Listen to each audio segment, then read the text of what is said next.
Okay, thank you. Okay, my name is Nicole. I'm also called Miss B or Nikki B, so fair enough.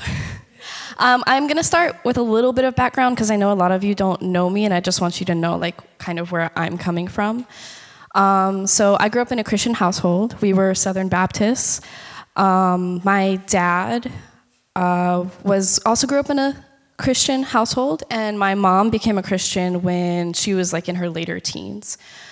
My dad has been involved in the Christian community since before I was born. So he was a pastor. My parents became missionaries. Then we moved to New York, and he worked as a seminary professor. Then he moved to Florida, and he worked in a Bible college, and now he's a pastor again. So as you might imagine, when I was a kid, my whole life revolved around church. This meant that I went to church 3 times a week, twice on Sundays, once on Wednesdays, and it was like clockwork. I mean, if we didn't go to church, somebody in the family was dying of some illness. And I was involved in almost anything you can really think about. I sang in the children's choir at church. I helped in the nursery at church. I went to Christian camp over the summer. I don't really remember my life before Jesus. I was 8 years old when I became a Christian, and I can't really tell you why I decided to become a Christian. There are so many things happening in my life around the church, so it could have been the Sunday night program that I went to every week where we memorized verses and talked about Jesus. It could have been the fact that I saw my parents and how they live their lives, and maybe I wanted that, and I thought becoming a Christian was the way to do it. But that's not important to me. What's more important to me is why I decided to stay a Christian throughout my life. I know that life can be wild and crazy and unpredictable. And one thing that I've noticed is how much hate there is in the world.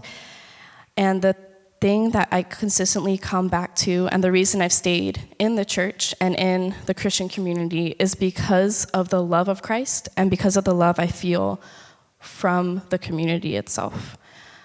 So I know that accepting Jesus into my life has directed my life. Currently, I teach at a high school. It's an alternative education. If you don't know what that means, it's in the public school system, but all of my kids are juniors and seniors, and none of them are on track to graduate right now.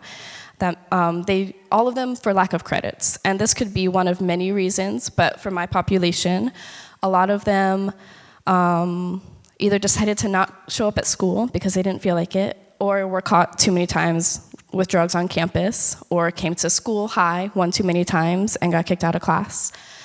So it's an interesting population to work with. But because of the love that I've experienced from Christ, it helps make things just that much easier to show them love. So every day, I choose to not only push them academically, but I tell them they can when they've been told they can't numerous times. I offer them advice when they ask for it, even if they're going to ignore it. I listen to their stories, which are wilder than anything I've ever experienced. And I give them second chances. Every day, I give them second chances because they don't see that a lot, and they never see that from an adult. So it's really important, the impact that Christ has made on my life. He's shown me mercy and grace, and he's given me multiple second chances. And one of the biggest second chances he's given me is when he died on the cross for my sins, knowing the mistakes that I was going to make and knowing how I was going to fall away from him and go back to him and fall away and go back over and over again. And he did that anyways. One thing that I know about God is that he has never given up on me. Sometimes I notice when I walk away that he actively pursues me and he's trying to bring me back and bring me back and bring me back. Other times when I walk away, he gives me space. He stops, he stays, but he's always, always there, even if he's just waiting for me to make the first move. And because of that love and peace and patience and just the multiple second chances from Christ, I'm able to live my life like that and to give those things to my students. So if there's one thing that I could say to encourage you guys, no matter where you are in your walk with Christ, I would say don't give up. So don't give up on trying to read your Bible consistently. Don't give up on your quiet time or praying. Don't give up on asking your friends to come to church. And don't give up on actively pursuing God's will for your life. Don't give up on yourself because God hasn't given up on you.